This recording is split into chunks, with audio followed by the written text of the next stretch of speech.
दोस्तों आज की कहानी है भाग्यवती। चलो दोस्तों कहानी को शुरू करते हैं। नव्या रुको, पीछे मुड़कर देखा तो दर्शना आंटी थी। हेलो आंटी, कैसे हैं? मैं बढ़िया हूँ। अच्छा सुन, शाम को फ्री है तू तो प्लीज जरा घर आ जाना। दर्शना आंटी ने मेरा हाथ पकड़कर बोला, कोई जरूरी काम है तो बताओ आंटी। हाँ है तो, लेकिन जब घर आओगी तभी बताऊंगी, अभी बहुत जल्दी में हूँ। आंटी ने एक ही सांस में सारी बात बोली और शाम को आने का वादा ले चली गई। दर्शना आंटी शिक्षिका हैं और पूरी कॉलोनी उनका बहुत सम्मान करती है। उनकी कई बात को टालना बहुत मुश्किल होता है। शाम को तय समय पर मैं आंटी के घर पहुंच गई, पर यह क्या, वहां आसपास की सभी लेडीज मेरे से पहले ही उपस्थित थी। उनको भी आंटी ने बुला रखा था। आजा आजा, अंदर आजा, बैठ बोल के आंटी ने मेरे हाथ में चाय का कप थमा दिया। अब आंटी भी हमारे सामने बैठ गई और शुरू हो गई कि हमें क्यों बुलाया। देखो तुमको मेरी काम वाली भाग्यवती तो पता ही है ना, सिर्फ नाम ही है उनका, बाकी भाग्य का तो अता पता नहीं। विधवा है, बीमार, 2-3 घर का ही काम कर पाती है। उनकी दूसरी बेटी का रिश्ता तय हो गया, अब काम वाली है, कितना कमाएगी और क्या जोड़ेगी। आप सब समझदार हो, समझ सकते हो। हम सब अपनी कमाई से अगर थोड़ा सा उसकी बेटी के लिए निकाल देंगे तो उस बिचारी का काम बन जाएगा। और वैसे भी हिंदू धर्म में तो बोलते भी हैं कन्या को दान देना चाहिए। आप सबको बहुत आशीर्वाद मिलेगा, बहुत ही नेक काम है ये। आंटी के बोलने से उनका शिक्षिका होना झलकता था। प्रभावशाली व्यक्तित्व की धनी थी। उनके बोले हुए वाक्य सीधे मस्तिष्क में ठहरते थे कि हाँ, जो आंटी बोल रही हैं वो ही सही है। बोलने के बाद वो सीधा एक पेपर लाकर पढ़ती कि उन्होंने लिस्ट बना ली, भाग्यवती को किस किस चीज की जरूरत है। उसके बाद एक पेपर में हमारा नाम लिख लेती हैं और 1-2 दिन सोचने का समय देती हैं हमें। कोई मना नहीं कर पाता उनको। इतना ही नहीं, सबको फोन करके कन्यादान का याद भी दिलाती थी कि कहीं कोई भूल ना हो जाए। यह पहली बार नहीं था, इससे पहले भाग्यवती की बड़ी बेटी का विवाह भी ऐसे ही हुआ था। तो पूरी कॉलोनी ने ऐसे ही मिलजुल के आंटी की छत्र छाया में मेहमानों का राशन, दूल्हा दुल्हन के कपड़े, बर्तन, बेड, बिस्तर, नगद सब इकट्ठा कर लिया था। बाकी आंटी देखती थी और इस तरह एक गरीब विधवा की बेटी का ब्याह बड़ी धूमधाम से हो गया। मुझे याद है आंटी के चेहरे की खुशी जैसे उन्होंने अपनी ही बेटी का विवाह कराया हो।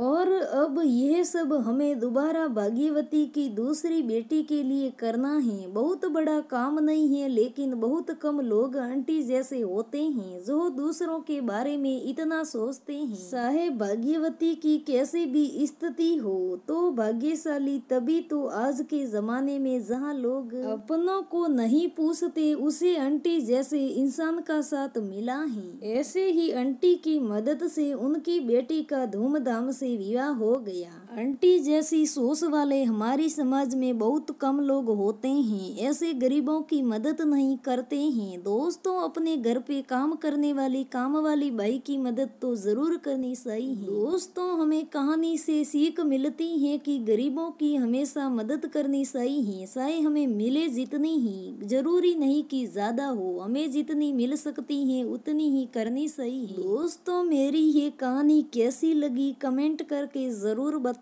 अगर कहानी अच्छी लगे तो लाइक करे, शेयर करे, हमारे चैनल को सब्सक्राइब करे। धन्यवाद दोस्तों।